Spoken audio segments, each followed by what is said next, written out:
آقا نگم براتون از بازیگرای معروفی که اومدن خودشونو خوشگل کنن اما زدن یه جای دیگر رو هم ناقص کردن؟ میخواین بدونین کدوم بازیگرا؟ اول اون دکمه قرمزه عضویت کانال لنز رو بزنید تا بعدش بگم براتون از دست گلایی که بازیگرای ترک با عملای زیباییشون به آب دادن. شماره 1 نورگل یشیلچای. نورگل یکی از اون بازیگرای جذاب و خوشگل ترکیه است که آدم از دیدن زیبایی سیر نمیشه. لامصب انگار نه انگار که سنی ازش گذشته. اما نورگل چند وقت پیش یه کاری کرد که کاش نمی‌کرد. اونم تزریق بوتاکس به صورتش بود.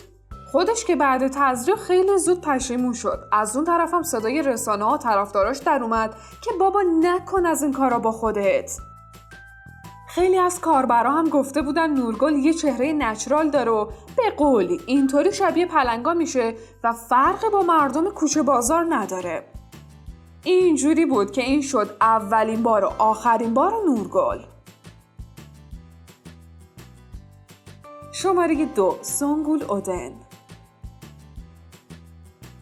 سونگول این بازیگر محبوب که از چروکای کنار چشمش که به خاطر خندیدن زیاد به وجود اومده بود ناراحت بود. به قول خودش شیطون گوله‌ای زد و بوتاکس کرد. اما بوتاکس هم چروکاشو از مین برد هم خنده هاشو خراب کرد تا جایی که سونگول میگه دیگه دلم نمیخواد بخندم. در اون حد که توی یکی از تبلیغاتی که ضبط میکرده از کارگردان اصرار واسه خنده از سونگول انکار که والا خندیدن اینجا کار درستی نیست. شماره 3 مریم اوزلی. مریم اوزلی با تغییراتی که روی صورت خودش انجام داده همیشه مورد انتقاد قرار گرفته که نکن بابا با خودت از این کارا. واقعا حیفه این همه زیبایی خدادادی نیست که تو داری خرابشون میکنی؟ و البته که اون زیر بار خیلیشون نرفته، مخصوصا در مورد عمل چونش. اما بالاخره اعتراف کرد که یه دوره‌ای به خاطر کم شدن اعتماد به نفسش توی تزریق ژل و بوتاکس زیاده روی کرده و واقعا پشیمونه. به خاطر همین دیگه سمت ژل و بوتاکس صورت نمیره. حالا باید دید تا کی دووم میاره این دختر؟ خدا عالمه. اگه تا حالا عضو کانال لنز نشدید همین حالا وقتشه. شماره 4 بیرجا آکالای.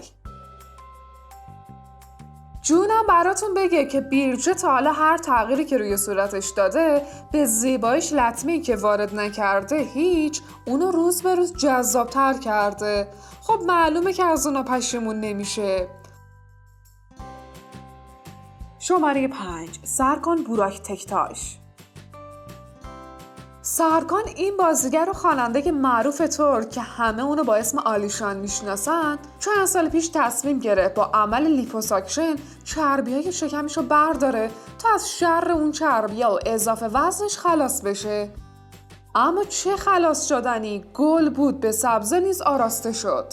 بله، در اثر اشتباهی که توی عملش رخ داد اولا خدا بهش رحم کرد که زنده موند، دوما بدنش تا مدت‌ها کبود بود، سوما پوست شکمش دچار حالت سوختگی شد تا جایی که ترجیح میده با تیشرت تو دریا بره چون دلش نمیخواد کسی شکمش رو توی این وضع ببینه. حالا به نظرتون اون چربیه قابل تحمل تر بود یا این سوختگی‌ها؟ شماره 6 آکاسیا اسیل تورکمن. این بازیگر بعد از عمل لیفت ابروهاش یه دردایی کشید که نگو و نپرس، تا جایی که عکسی از صورت باندپیچی شدهش توی اینستا به اشتراک گذاشت و نوشت اگه میدونستم 1/4 این قراره تو این هفته درد بکشم عمرن سمت این کارا میرفتم. انگاری دوران نقاهت این عمل خیلی بهش سخت گذشته، چون گفته زنها یا به خاطر اعتماد به نفس پایینشون میرن سمت این عمل زیبایی یا از روی کنجکاوی که هر دوتاش دیوونگیه. یکی نیست بگه خواهر من نکن از این کارا، مگه مجبوری؟ شماره 7 سرپیل چاکماکلی. سرپیل بازیگر سالهای دور سینما و تلویزیون ترکیه است و قدیما جزو بازیگرای خوشگل و جذاب ترکیه به حساب می اومد. اما این بازیگر هم با وجود زیبایی‌های خدادادیش وسوسه شد و تن به عمل زیبایی بوتاکس داد و بعدش خوشگل‌تر که نشد هیچ، اون جذابیت و زیبایی طبیعیش هم از دست داد و خیلی زود از این کارش پشیمون شد.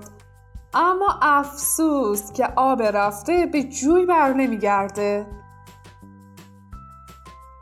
خب بگیم ببینم نظر شما در مورد عملای زیبایی چیه؟ به نظرتون زیاده روی توی این کار چه عواقبی داره؟ اصلا زیبایی طبیعی رو ترجیح میدین یا زیبایی‌های مصنوعی و عملی رو؟